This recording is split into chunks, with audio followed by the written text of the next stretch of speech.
Alhamdulillah,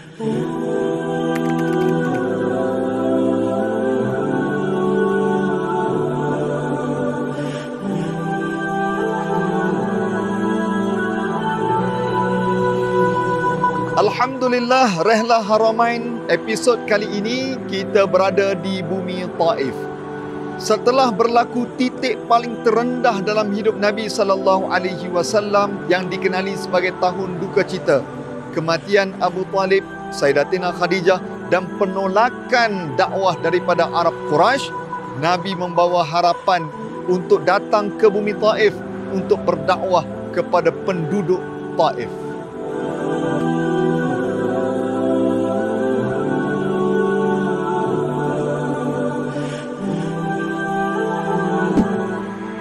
Sampai sahaja Nabi SAW di bumi Taif, apa yang berlaku?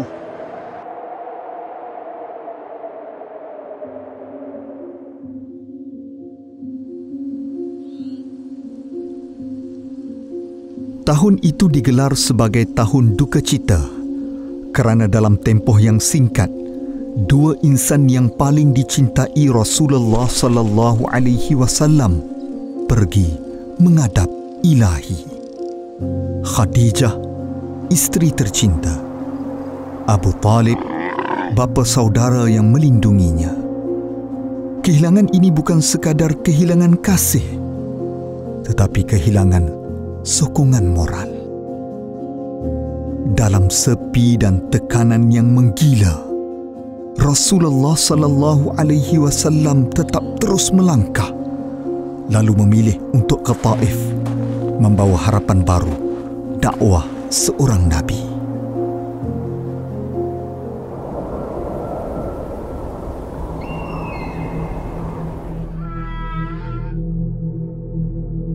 Tiba sahaja di Taif, Nabi telah bertemu dengan ketua-ketua Bani Thaqif untuk mengajak mereka mengesakan Allah. Nabi bertemu dengan Abdul Jalil, Mas'ud dan Habib.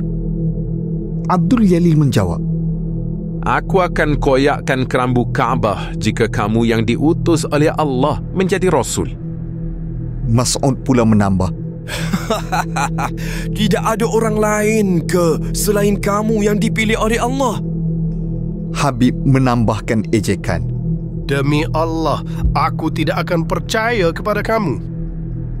Nabi SAW tinggal di Taif selama 10 hari. Nabi telah dihalau oleh penduduk Taif dan dilemparkan batu.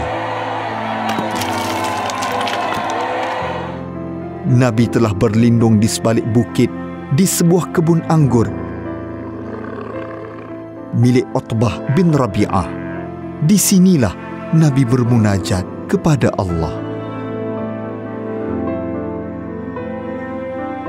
Ya Allah, kepadamu aku mengadu akan kelemahanku. Betapa hinanya aku di kalangan manusia. Wahai Allah yang Maha Penyayang. Nabi kembali pulang ke Mekah dengan perasaan penuh hibah, namun tetap bersabar dan redha atas ujian ini. Nabi tidak berputus asa kerana Nabi yakin Allah Maha Kuasa.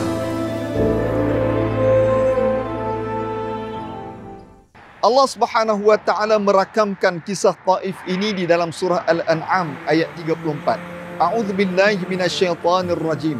Walaqad kuzzibat rusulun min qablika fasabaru ala ma kudzibu wa udhu hatta ataakum nasruna. Demi sesungguhnya rasul-rasul sebelum kamu telah didustakan. Mereka telah disakiti dan didustakan oleh orang yang menyakiti mereka. Lalu datanglah pertolongan kami kepada mereka.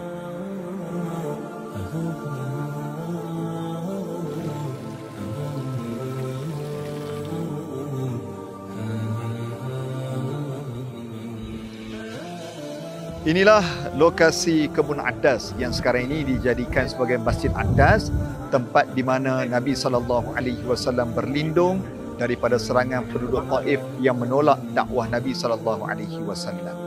Apa yang boleh kita pelajari daripada tahun duka cita ini? Setiap kita ini berada di titik terendah dalam hidup kita, dalam apa jua ujian. Oleh itu, kembalilah kepada Allah Subhanahu Wa Taala. Allah Subhanahu Wa Taala menguji kita dalam pelbagai keadaan. Ada orang titik terendahnya meninggalnya orang yang dicintai, kemerosotan dalam perniagaan, hilang pekerjaan dan sebagainya. Apa yang perlu kita buat? Kita kembali bermunajat kepada Allah. Bagaimana Nabi SAW bermunajat kepada Allah setelah berlaku penolakan dakwahnya di Taif. Akhirnya Allah Ta'ala telah menggembirakan Nabi dalam peristiwa selepas daripada Taif ini. Inilah yang dapat kita simpulkan. Saya telah bercerita tentang titik paling terendah dalam hidup Nabi tahun duka cita. Pada esok hari, kita akan kongsikan titik paling tertinggi dalam riwayat hidup Nabi sallallahu alaihi wasallam.